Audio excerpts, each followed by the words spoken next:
Hey guys, I'm Jody, I'm JT, and we are the Bowtie Baptist. coming to you live from the Thibodeau School room. Yeah, it's a little bit too cold outside tonight to be recording this out there. So, The heat's uh, much better here. we rearranged some things. We are actually sitting at the child size table. Which Savannah took pictures of. Yeah, my wife's already taken a picture for me. We'll put that out on social media for you guys for your entertainment later. But uh, we got a pretty interesting show. Yeah, something that my Sunday school class started doing at the beginning of the year. We decided let's go through the Bible in a year as a class. Yeah. Let's engage. Let's talk about it. And I think a day or two later, I started talking to you about it.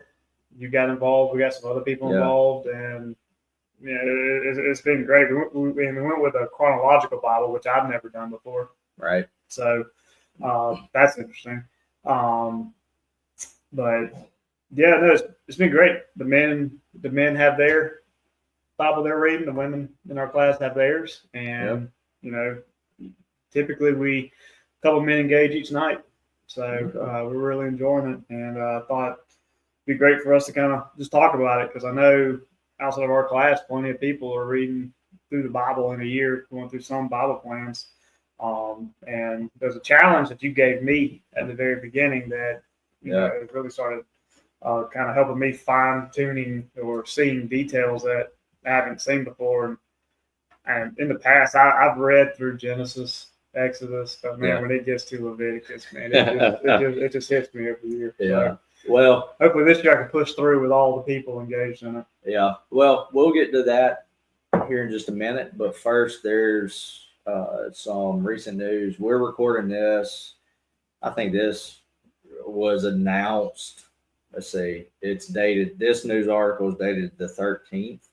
So we'll be dropping this episode on if everything goes according to plan, on the 22nd. So it'll still be relatively fresh news. But before we go into this, I just want all the listeners to know that we do not have any intent of shaming anybody, speaking ill of anybody. That's not our intent. But there's a lot of things happening in the world, in the country, and in particular in the SVC, which we're a part of, that just like everybody, we've got our opinions.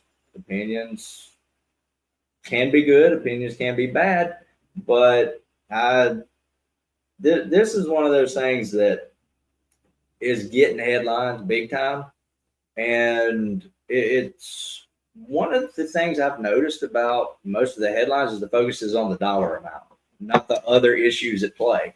Yeah. But let's go ahead and let the listeners know. You wanna mention what it is before we kind of give our 2 cents on it? I'd rather you mention it. You want me to?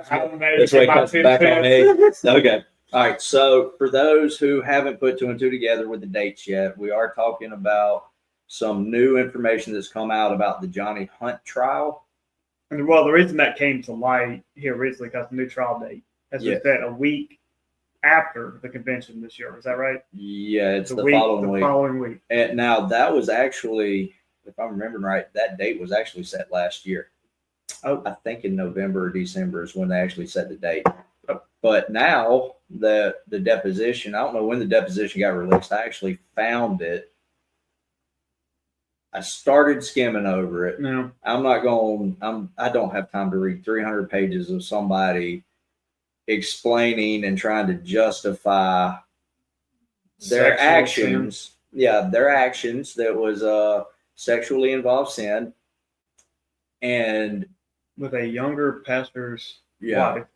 Yeah. And my issue with it, what I read, the article I read anyway, I have a lot of issues. Well, before we let's give a little background for our listener. Who is he? All right. So Johnny Hunt is the former pastor of the Woodstock, I think it was Woodstock Baptist Church in Georgia, mega church in Georgia. And in 2018, he was placed into a position at the North American Mission Board. which, if I'm remembering correctly, was what was it? Was it Vice? I thought you said VP. I thought it I was VP. think it was VP. But Pretty sure it's VP. if you want to look that up and confirm that, but he's got a lot of books. He's had a great following behind him. But he was named in this guidepost report that the SBC had put together in 2020, or that came out in 2022, which I've got my own issues with the way the guidepost thing was handled, and maybe we can hash that out on another episode, because I got a lot of pet peeves with the way all of that was organized and put together, just coming from 10 years of policing. But anyway, so the issue with this is he was named in this report, and there was, and sexual assault is the terminology that was used. And basically, he has come out now and said he's suing the SBC. He's also named Guidepost in it for defamation of character for, I think, $100 million. Yeah, I literally give or take I just $100 saw million. that. And yeah, $100 million, because he lost his salary of $600. Yeah, so 600. Let's be accurate on that. Yeah, more than $100 million in damages. So here's the breakdown. He claims that he was paid $610,000 annually for his position at NAP. Can we stop there for a second? Yeah. Okay, so that brings up a very hot topic in the convention, is financial transparency. Now, personally, that number doesn't necessarily scare me. I don't mind a man being worth his wages. Right. However, financial transparency allows me to understand, is he worth the wages? Right. So I think that's and a big reason why we started the convention team was to just stress the importance or the urgency, because this was voted down from the floor. It was from the floor. Yeah. At the in Andy, and that surprised me, but. Yeah, and just kind of piggybacking off of what you said, as far as knowing what these guys' salaries are, I don't know how many churches around the country don't have to vote to approve a budget, and they know exactly what the salaries of their staff is. I know exactly what our pastor's making in a year. I know exactly what our associate pastors make. I know our minister of music. I know what our youth pastor's making. Yeah. Now, you got a lot of people. I've seen a lot of articles, a lot of comments that is an outrageous amount to be paying for that position. On the flip side of the coin, I can guarantee you there are people saying that's not enough for that position. It's one of those things. It's no matter who you talk to. Like we just mentioned about opinions, some people think it's going to be too much. Some people think it's not enough. Yeah, well, I mean, some of the pushback on financial transparency is some people might think if the preacher makes more than me, then he makes too much money. That's some of the pushback. Now we're comparing an apple to an orange here for $600,000 a year. I get that completely, but again, it doesn't necessarily scare me, but.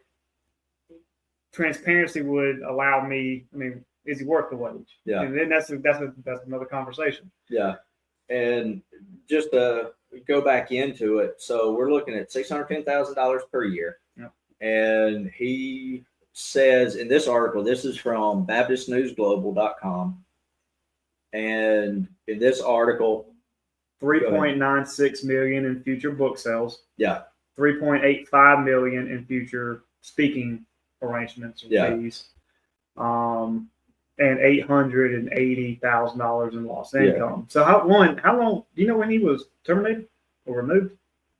No, he resigned. Well, do you know when that was?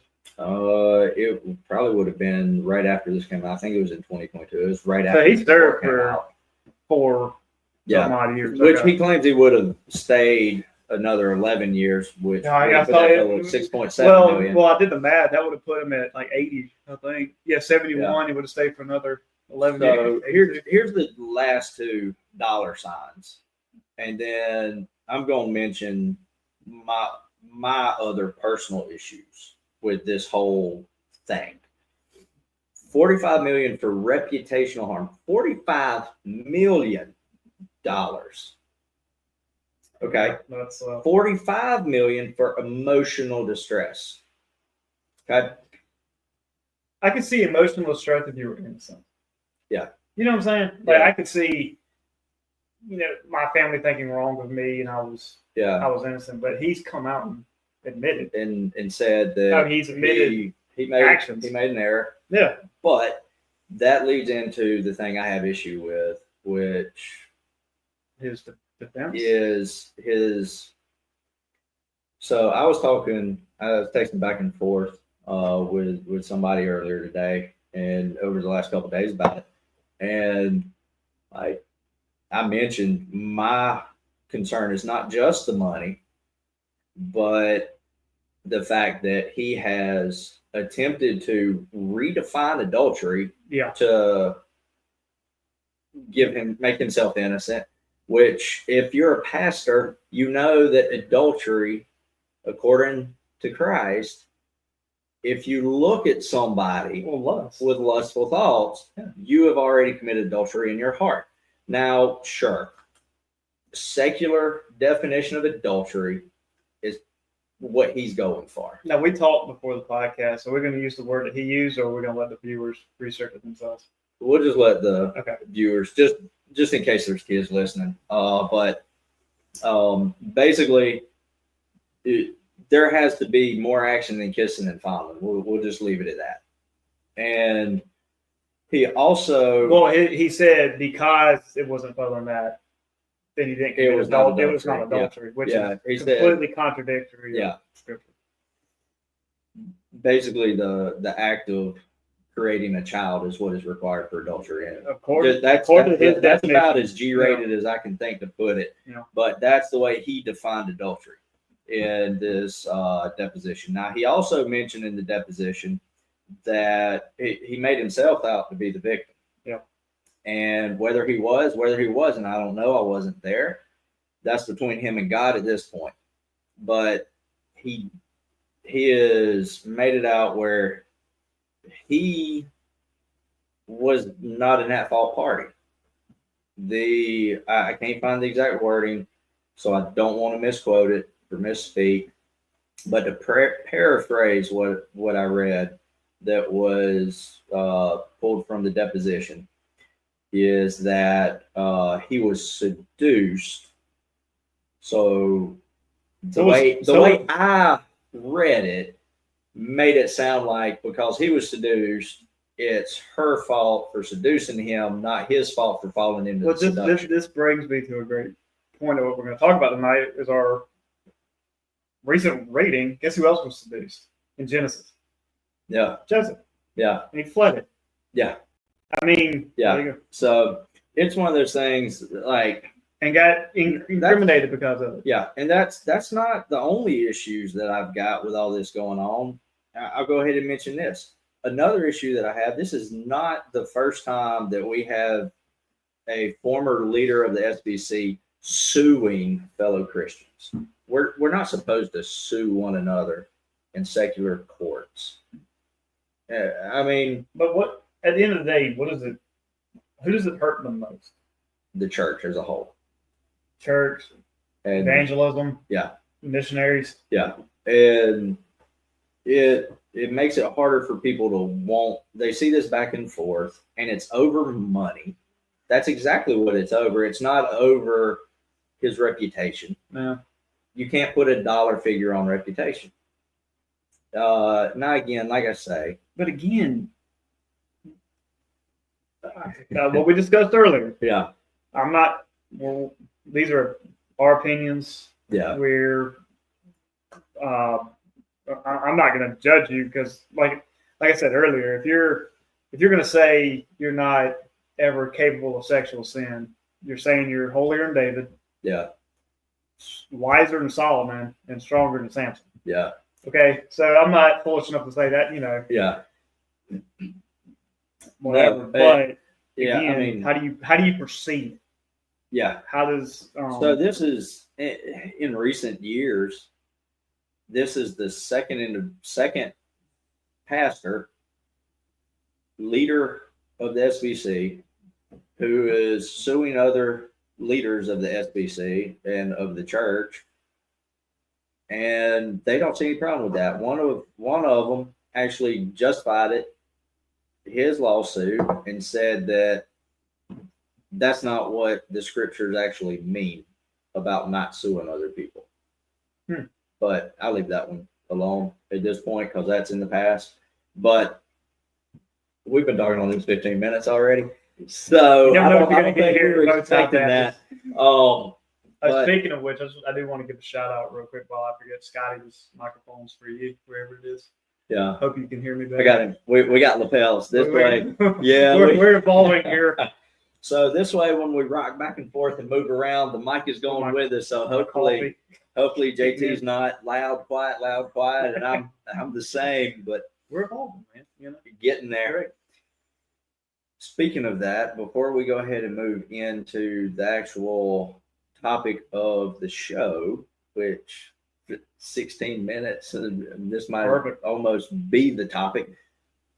What are your thoughts, listeners, viewers? What do you guys think about all this going on with the Johnny Hunt thing?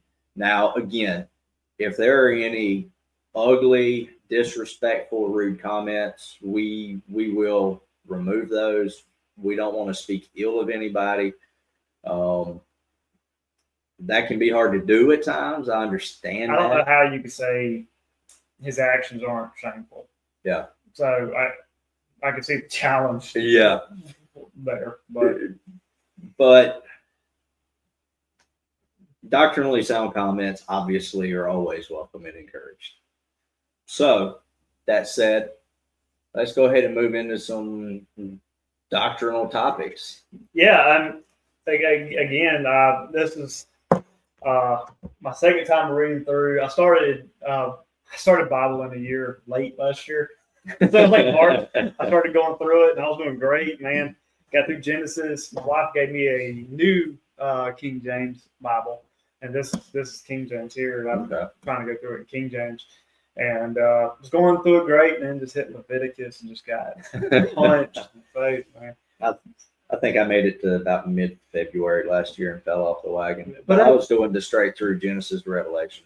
Yeah, okay. So, but that's again, a community is very powerful here because in that Bible app, I know you don't want to say so do this. However, me looking at those checks to see who's read there today, it puts a little fire into me. I say, okay, step up, Yeah. And that's what I need at times. And I will go ahead and mention, so what we're talking about whenever we refer to the app or the plan that we're going by, I guess let's talk about how we got to this plan first. So y'all Sunday school class had actually came up with it.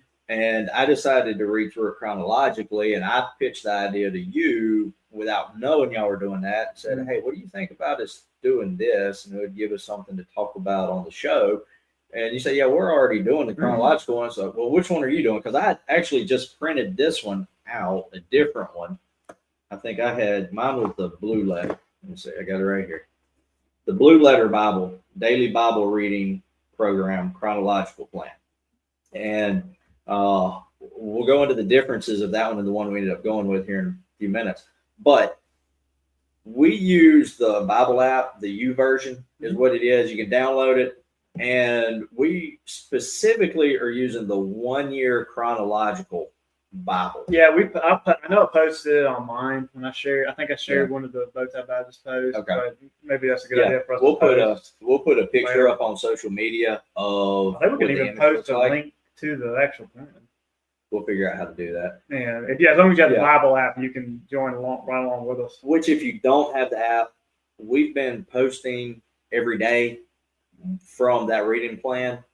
So, social media. Even if you don't have the app, you can still even if you don't have the app, you can follow along with us with your paper and ink Bible, and Yeah, just Instagram, Will Crowder. I'll Facebook. give a shout out to Hey. another member of our Sunday school class, Will Crowder. He is. We can't get him on this participation, so he's just reading it on his own, man. Oh, he's yeah. just going. He's just plugging away. But again, hopefully we can keep up with it. I'm actually reading a day ahead. Oh, For wow. the most part, and part of that is for the Overachiever. social. Well, it's for the post. Yeah. Because if you notice, for the first several days, they were all a picture that correlated somehow or other with the reading. Mhm. That's why I'm trying to be a day ahead. Oh. Yeah. So that's what it is. Now, if you see the generic one, that's the coffee cup in the Bible. That means I didn't get a chance to read ahead yet. Can you tell who's in charge of our social media team? So. Thank the Lord.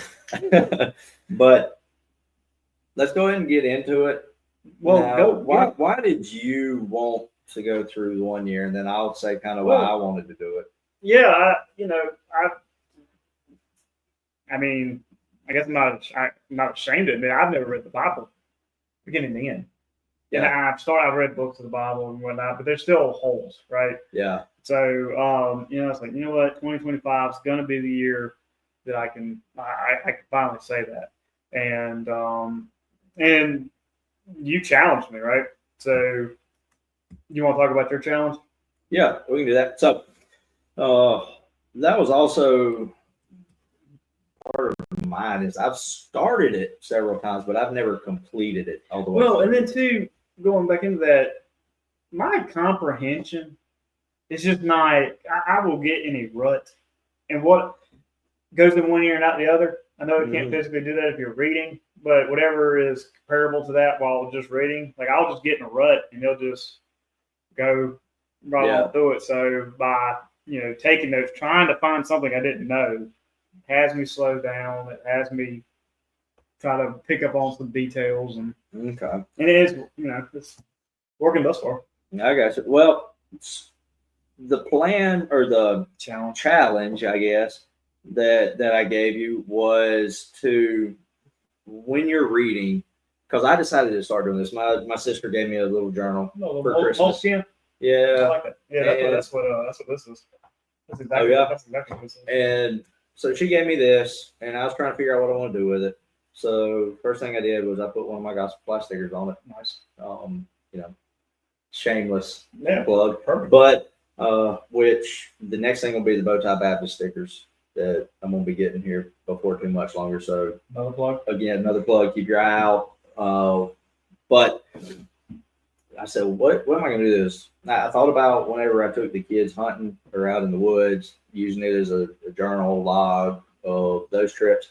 But then we started doing the plan. I see, and I noticed stuff that I'd never really paid attention to before. Oh my goodness.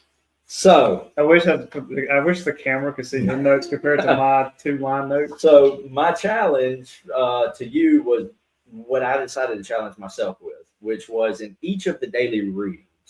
And if you're already doing it, feel free to go back and catch up, or just start with today's reading if you want to, or tomorrow's reading, or wait till next year so that you can just have one journal of it.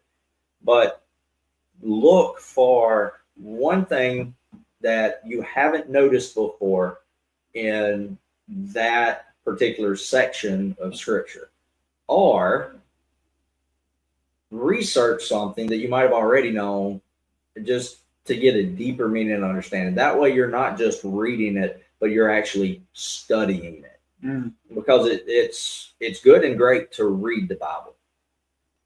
It's even better to study the Bible. Right. And one thing that I wanted to mention also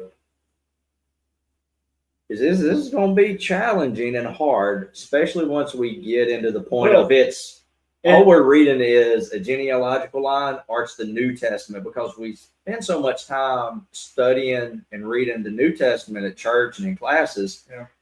We don't do as much with the Old Testament. So the Old Testament is going to be a little bit easier to find something each day. The Old Testament, man. I mean, you couldn't make this stuff up. I mean, you really could. I mean, it's fascinating. And going back to your challenge, that is hard to do. Mm-hmm. Try to pick through, and some days I fail to do that. I just like there's like 6 different things I didn't understand here, and you give yourself grace, right? Understand the principle behind it, and you'll grow while reading, and that's ultimately the goal. Yeah, and I'll be honest. One of the things that I've actually started thinking about doing the last couple of days, and I'll go ahead and let y'all know, let you know, let the audience know that I've kind of always wanted to write a book. No, cool.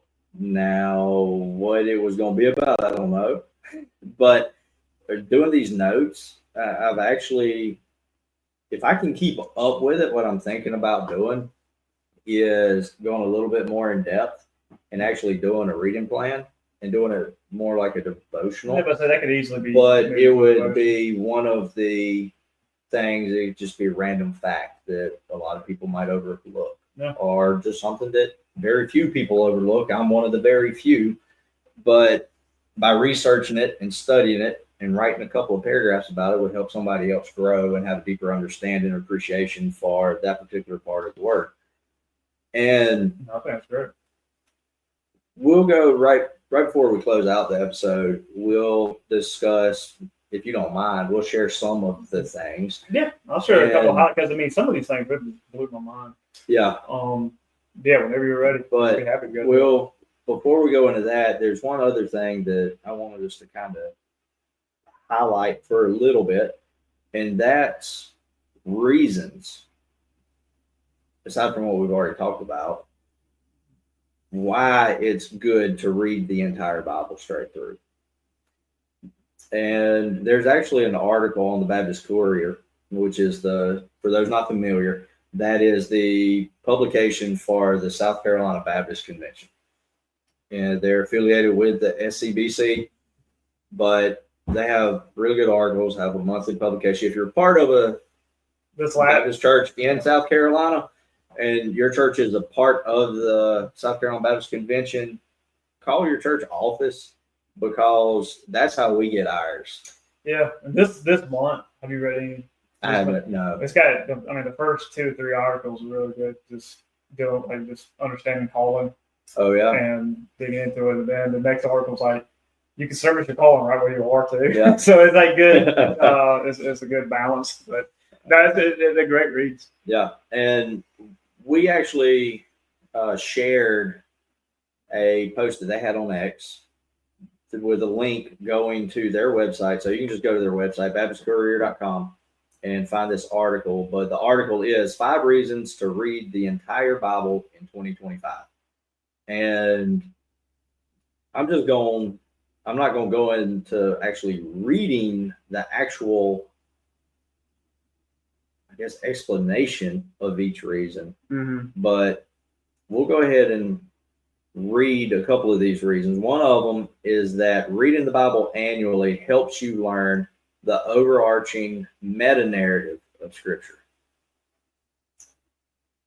Another reason is that reading through the Bible will improve your ability to interpret and exegete Scripture. Well, it plugs in holes, man. It does. That's what I was just in Genesis. Like it was, and I've read Genesis. That's what was so bad. Like, so I mean, I really believe your understanding. I don't think you can read the Bible too much. I think you will continuously grow from reading the same book, and no, that's a good point. Yeah. Will keep you. I can't say that word. You on number 3? Yeah. Habitually. I was going to mispronounce that. It'll keep you habitually in the Bible, and yep. Yeah. I mean, self-explanatory there. And that actually kind of segues almost into number 4, which this is a little bit of a problem for me because I'm a book nerd.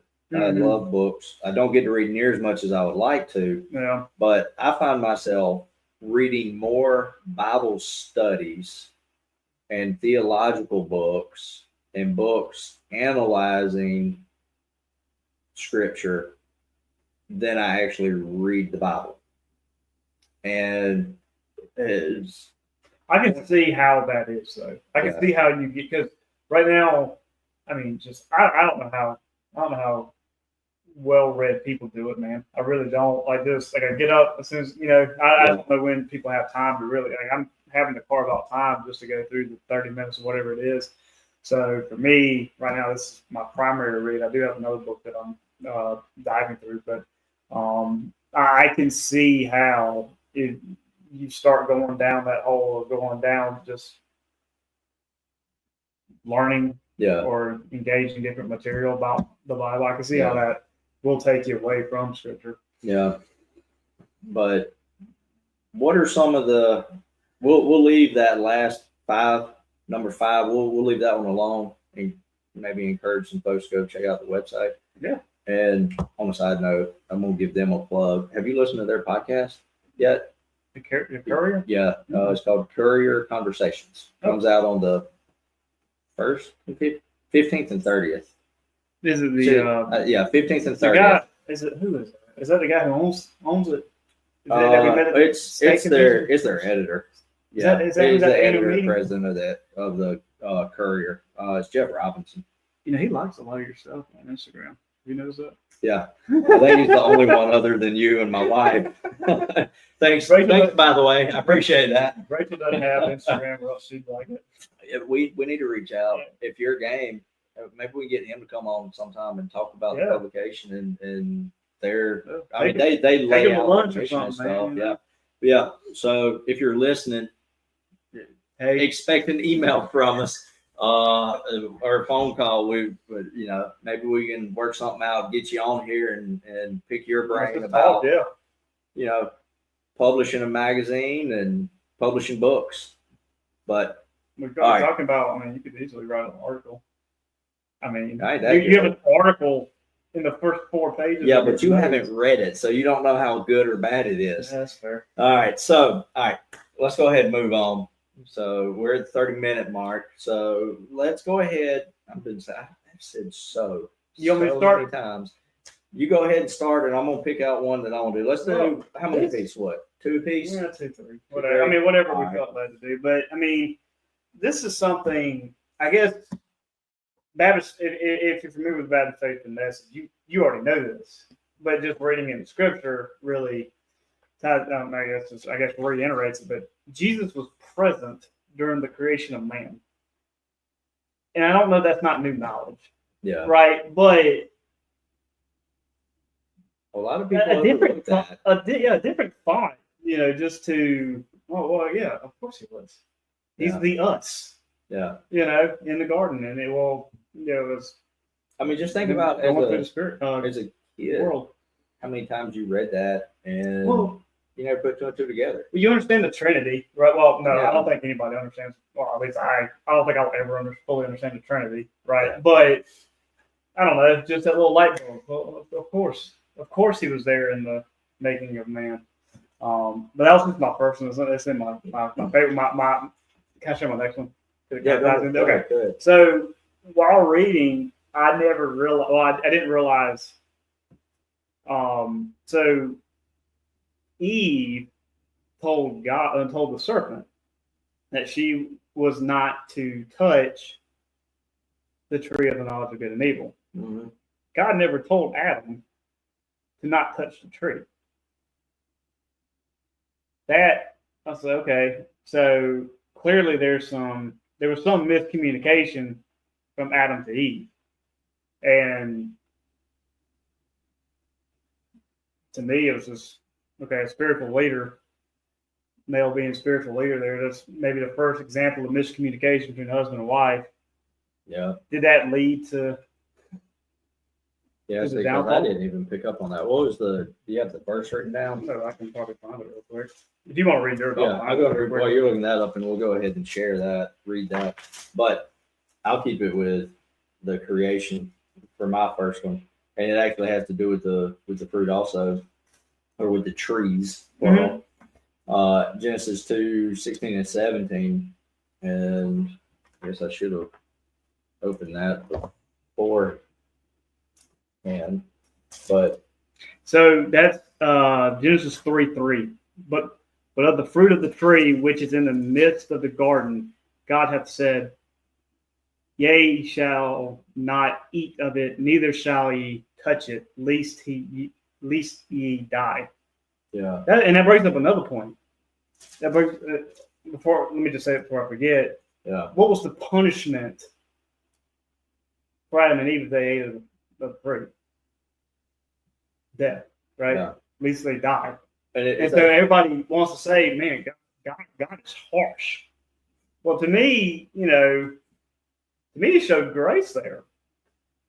Yeah. I mean, they were to die if they ate of the fruit. It's actually funny. Mine, the one I'm going to share, actually ties in with that perfectly because mine is Genesis 2:16 and 17, which reads, "And the Lord God commanded the man, saying, Of every tree of the garden thou mayest freely eat, but of the tree of the knowledge of good and evil thou shalt not eat it.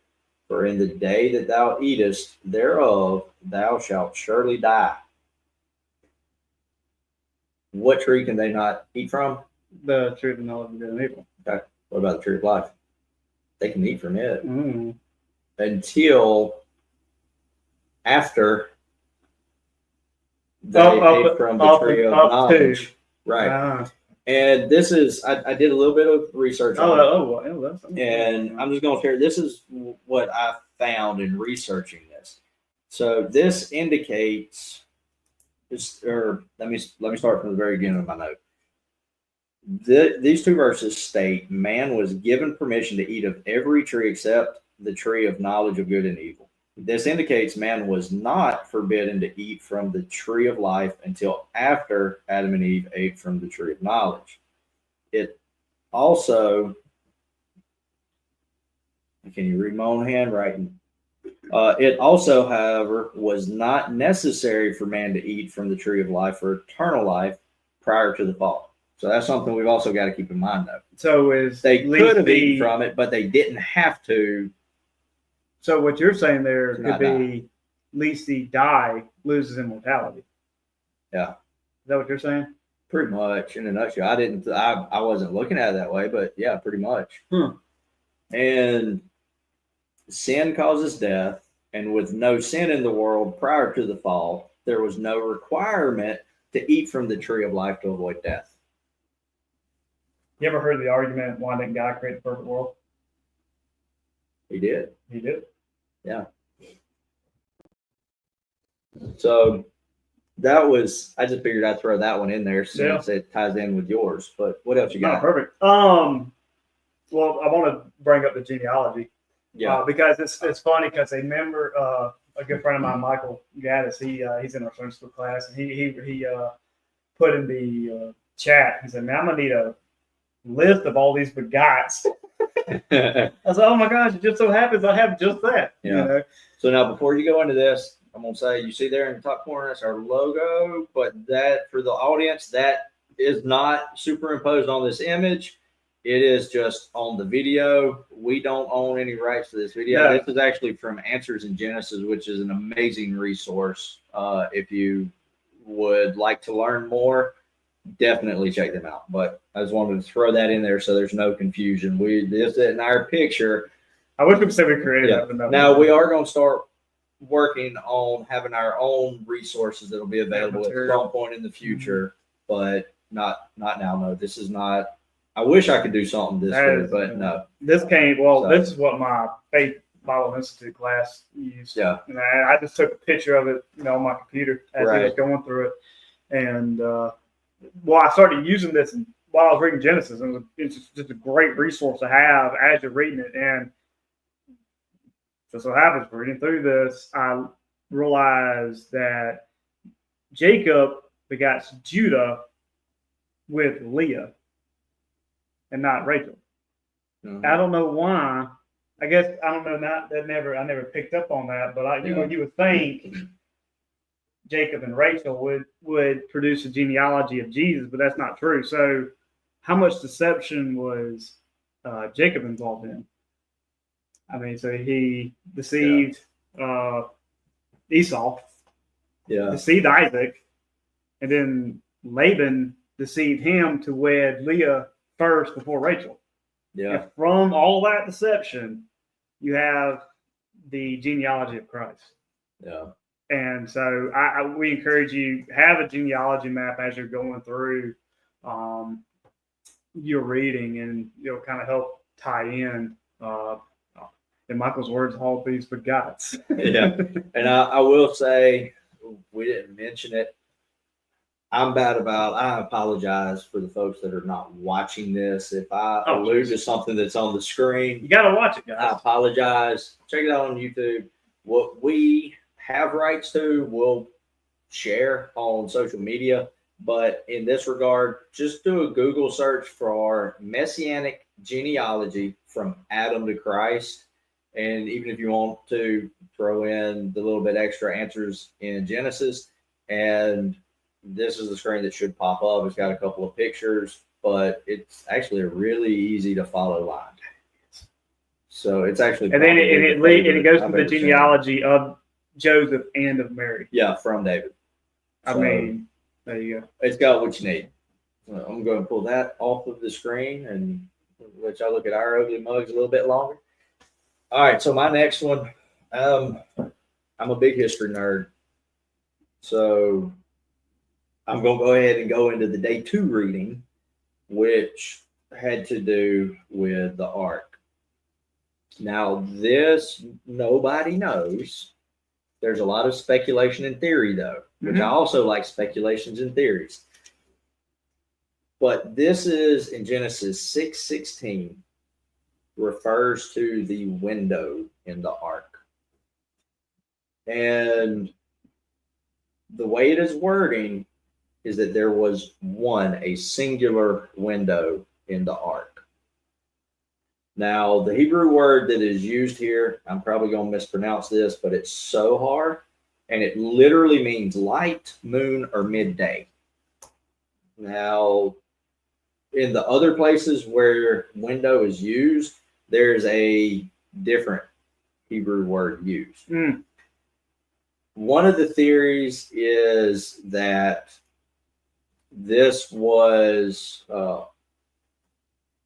either an actual opening in the top underneath the roof, because it does say that it was finished to a certain distance from the wall. Now, one thing that I did not find that is my personal theory now after reading this and studying on it, because I actually studied on this for about 2 solid days and read everything I could find on the internet about it. But with that term literally meaning light, moon, or midday, that we know that Noah could not see out of the ark. He couldn't see out. He could not see out until after he opened the other window that was in the ark, that was indicating that that one was in the side of the ark to let the birds out. Yeah, I was going to say there had to be some opening to let the dove and the raven. Yeah.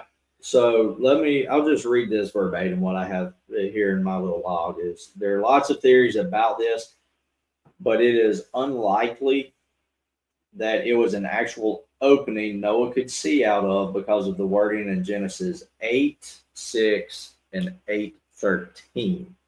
Now, those verses 8:6, if I can flip to the right page, 8:6 says, and it came to pass at the end of 40 days that Noah opened the window of the ark which he had made. Now, to me, and if you look at the Hebrew, that's a different word. No. Which, what I read and studied, indicated a window that would have been in the side that he could have opened somehow, some way. Well, is that not how you're interpreting 6? That it was on the side, like a wall that window? That was on the side, yeah. For that one. Yeah, okay. And then verse, 13? Yeah, 13. And it came to pass in the 601st year, in the first month, the first day of the month, the waters were dried up from the earth, and Noah removed the covering of the ark and looked, and behold, the face of the ground was dry.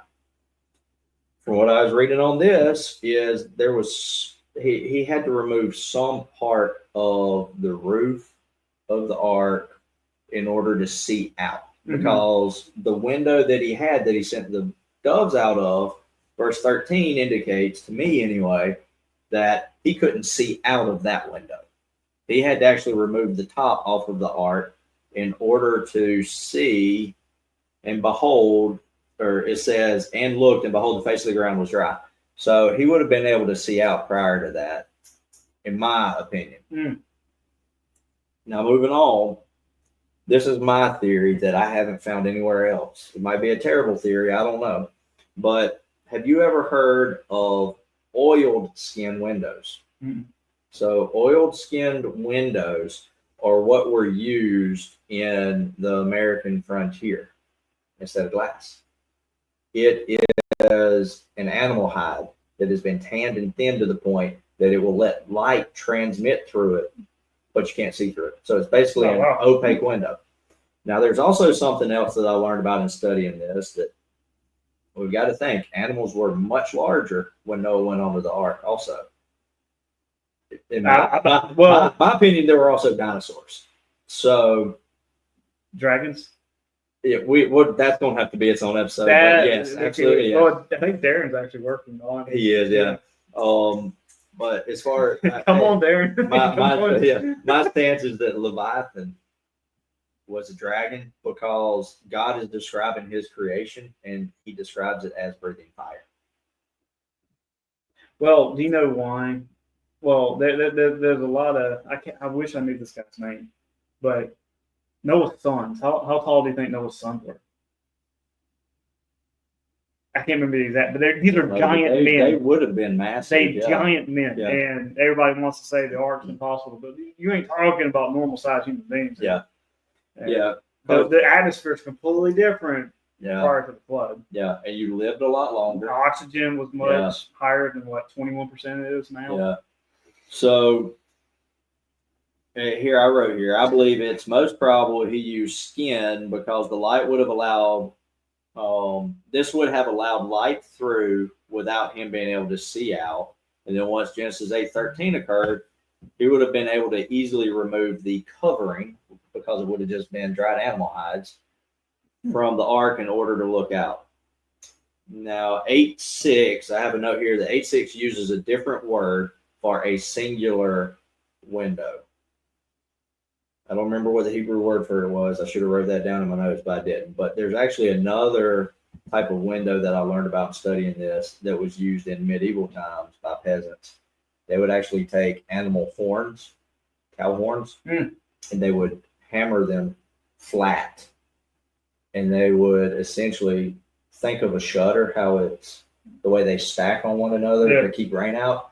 They would stack the horns to let light through. And that would also be something you could see through. So again, I guess that could be a possibility because animals were so much larger back then. But I'm going with the animal skin theory because at the end of the day, it really doesn't matter. It's something fun to talk about. Yeah. But I'd like to see what the Ark Museum, what they believe. So theirs is where you've got the roof, and then there's openings going all the way around. I've never been, but I've looked at pictures of it. And theirs is, and they actually do discuss this and how they come to their conclusion. My only thing with that, though, is now I know that Noah could have, like what we were talking about in the first 15 minutes, he could have resisted the temptation to look out of those openings, but it would have been an option to have looked out to see the area around him before he removed the covering and looked out there in verse 13.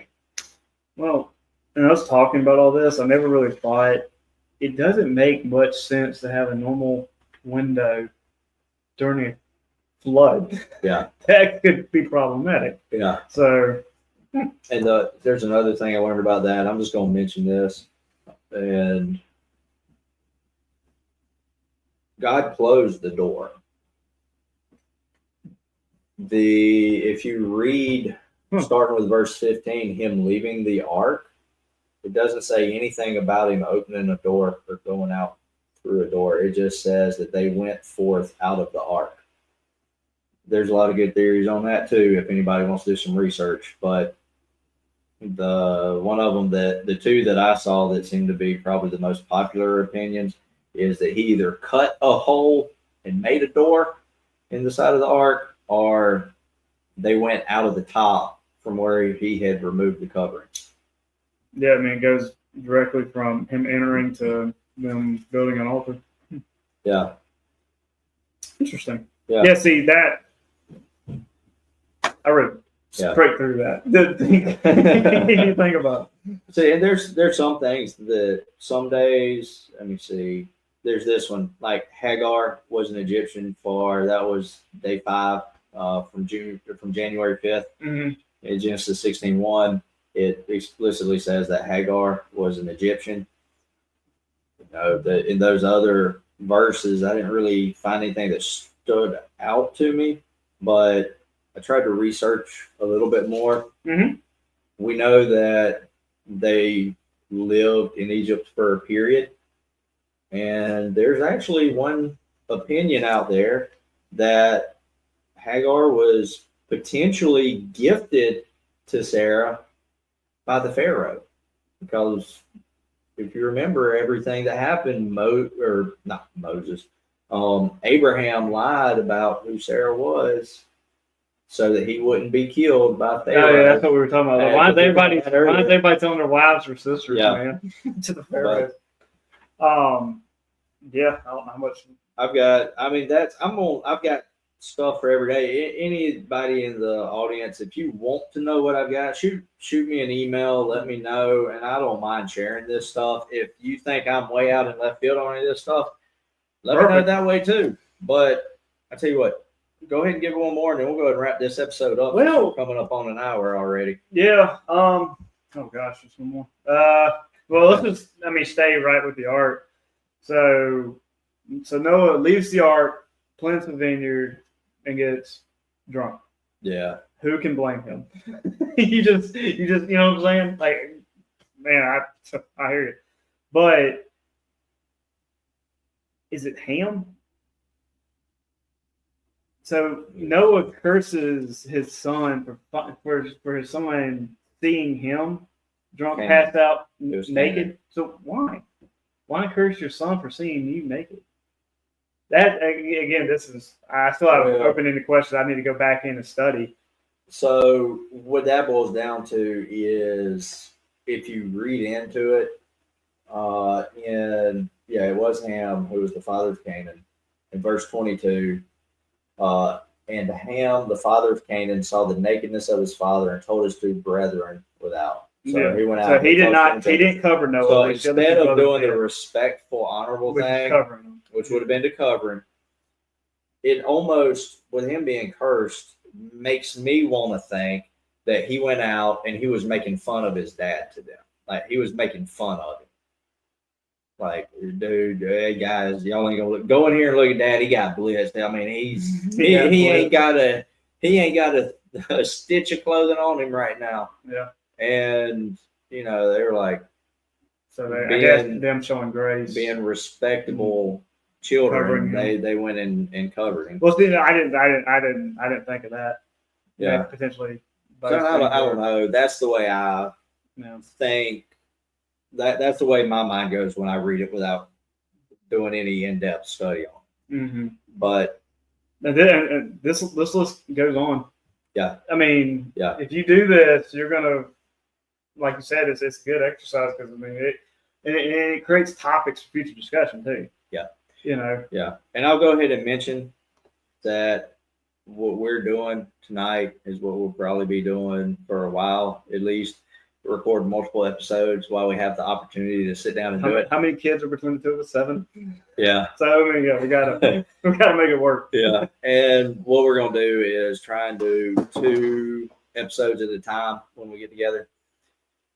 And what we'll do is, in each episode, why don't we mention one of the things that we've read? Now, we might be a few weeks behind, but we'll just open up with one of the notes that we've made about one of our readings. What do you think about that? Oh, moving forward? Yeah. Yeah. I was like, we didn't rehearse this. What are you talking about? So we're right at an hour. Let's see if we can wrap this up in under an hour. I love that idea. And go ahead and stay tuned. We're about to record the next episode, so it's going to be something within the first 17 days. And the next episode coming out after this one, which you are not going to want to miss the next 2 episodes. They are both about the Royal Ambassador Program. The next episode will be about RAs in general, the program. A lot of history and facts. Yeah, and which is going to tie into the next episode, which is our vision and what we want of RAs and what we're doing at our church. And that's out of all the ministries that we do, and you and I are involved in the same ministries and different ministries and whatnot. Mm-hmm. But I would say RAs is probably, I would probably say it's my favorite. Yeah. I enjoy leading and teaching those young men. Yeah. So remember, next time we'll be talking about RAs in general. The next time we'll be talking about how we do RAs at Bellevue Baptist Church in Lawrence, South Carolina. So until next time, enjoyed it. We'll see you guys. Thank you.